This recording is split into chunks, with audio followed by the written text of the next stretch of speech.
আসসালামু আলাইকুম। আমরা তো এরকম বাংলাদেশ চাইনি যেই বাংলাদেশে স্টুডেন্টদেরকে তাদের নিজের অধিকার আদায়ের জন্যই খুন হতে হবে।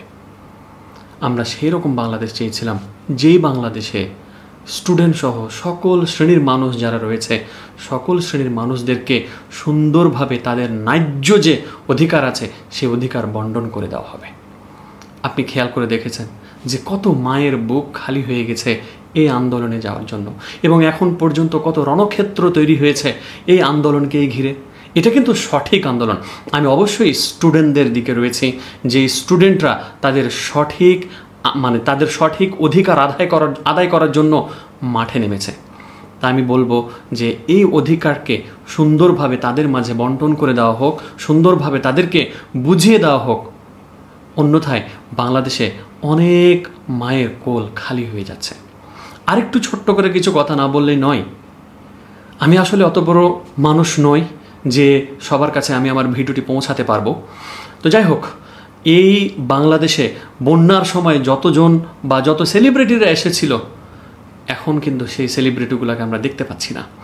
যে জিনিসটা আমার কাছে খুবই একেবারে কষ্টদায়ক মনে হয়েছে, যে তারা যদি আসলে মাঠে আসতো, তারা যদি সঠিকভাবে এই জিনিসটাকে বন্যার মতো করে যেরকম করেছিল তারা যদি এইরকম করতো, আমার মনে হয় প্রশাসন সহ সকলেই যারা এর মধ্যে রয়েছেন বা সুন্দর করে সব কিছু পরিচালিত করতে পারত।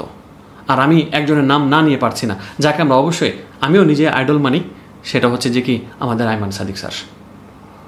আপনি এবং আপনার ওয়াইফ যদি, আমি মনে করি আমার পার্সোনাল জায়গা থেকে বলি, আপনি এবং আপনার ওয়াইফ যদি আমাদের ছাত্রছাত্রীদের সাথে থাকতেন, যদি মাঠে আপনারা যদি আসতেন, তাহলে খুবই ভালো একটা সমাধান আসতো বলে আমি আমার জায়গা থেকে মনে করি। বাট না, আমরা আপনাদেরকে পেলাম না। আমরা আপনাদেরকে অনেক দেরিতে পেয়েছি, তারপরও ছোটোখাটো কোনো কিছু একটা সান্ত্বনামূলক কিছু পেয়ে।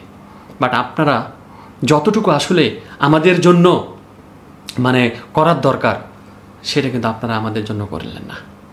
যাই হোক, পরিশেষে মহান আল্লাহ রাব্বুল আলামিনের কাছে দোয়া করি যেন আমাদের সকল স্টুডেন্টরা এর যে ন্যায্য অধিকার রয়েছে সেই অধিকার তারা পায়, আর সকল স্টুডেন্টরা তার মায়ের বুকে সুন্দরভাবে ফিরে যায়।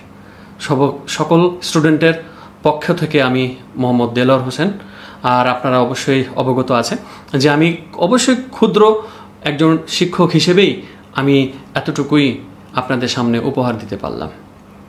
আর যদি কোনো সময় কোনো জায়গাতে কোনো কিছুর প্রয়োজন পড়ে, আমি আপনাদের সাথে আছি ইনশাআল্লাহ। আসসালামু আলাইকুম।